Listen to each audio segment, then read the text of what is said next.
Hey everybody, it's B Diz, the Rockstar part of SuperObvious. In this video, we're talking about Dying Light 3. Let's go.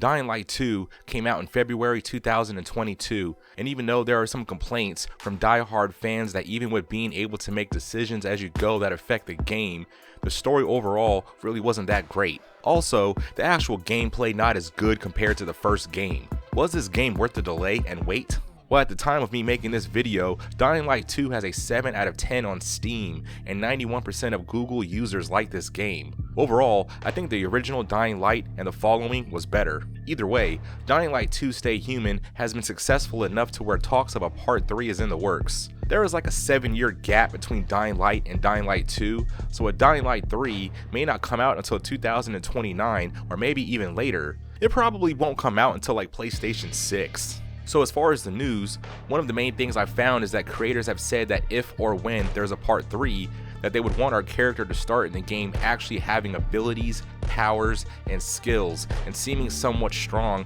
rather than starting from scratch without much to work with, especially with the kind of game Dying Light is, and the fast-paced high skill level you need to have to play the game so you don't die a million times and end up quitting because you suck. To start in a game like Dying Light and already be kinda established would be great for players and be motivating to play and get more better than you already are. As far as Dying Light and Dying Light 2, there are different things that I think each game did very well. Overall, gameplay in the first Dying Light is better for sure. The speed and parkour movements was a lot more fast and realistic. Dying Light 2 was a lot slower and floaty, which I think took away from the gameplay, even though there are updates that are out tweaking the game to improve some things. In Dying Light 3, the whole making choices that affect how the game is played should definitely be a factor. This gives the game replay value to see how the story changes depending on what you choose to do. Something else that could make Dying Light 3 awesome is the dune buggies like they had in the following. It did make getting around fun, especially between these long open distances, especially if you couldn't use the grapple hook. This also goes into the map size. Dying Light 3 should have a huge map of the game, definitely the biggest so far. I don't know if this would happen, but if there would be a way to see the game in third person as an option sometimes, I feel that would be awesome and should be a somewhat standard at some point. Graphic wise, I kinda preferred the way Dying Light was. The colors were kinda gritty and nothing really stood out, whereas Dying Light 2, the colors popped a lot. Kinda too much when everything is supposed to be ruined and shitty from the pandemic.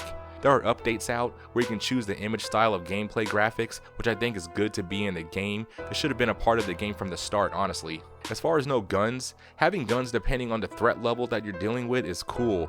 I like the guns in the first game, especially when you can customize your weapons. I also liked in part 2 where you didn't have actual guns, and it made sense with the story of there aren't anyone to make ammo for guns, so there are no guns. In Dying Light 3, I think there should be guns, but it would be very rare to where you have the chance to find or use them. Like, be super cautious of using any ammo, even if you are overwhelmed and in danger. Graphic wise and gameplay style, I definitely like Dying Light 3 to have the original Dying Light feel. Graphic style, gameplay, and overall experience, because that is what true hardcore Dying Light fans want, because that is what made us like the game in the first place.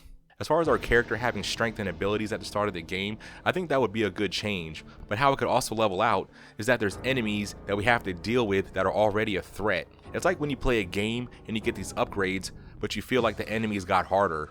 Or as soon as you get a gun and feel like you're a badass, you deal with a bunch of enemies that have guns, so you feeling like you have the upper hand doesn't last long. So basically, it's kind of like skipping all the intro stuff trying to build up your character's stats, and all the upgrades you have from the start of the game seem on a higher level. I think this concept sounds awesome. Of course, the concern is that you're starting OP, which I guess some people won't like, but the level of how hard the enemies are can balance that out, which for certain gamers could be a reason they really try to play the game from the start, because some people will play a game and lose enough at the beginning where they just quit.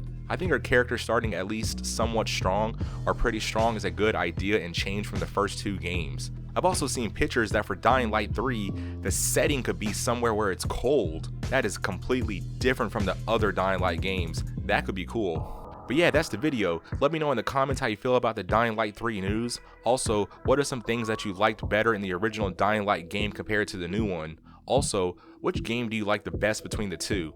Like and share the video, subscribe to the channel for more content, and I'll see you guys in the next one. Totally for sure.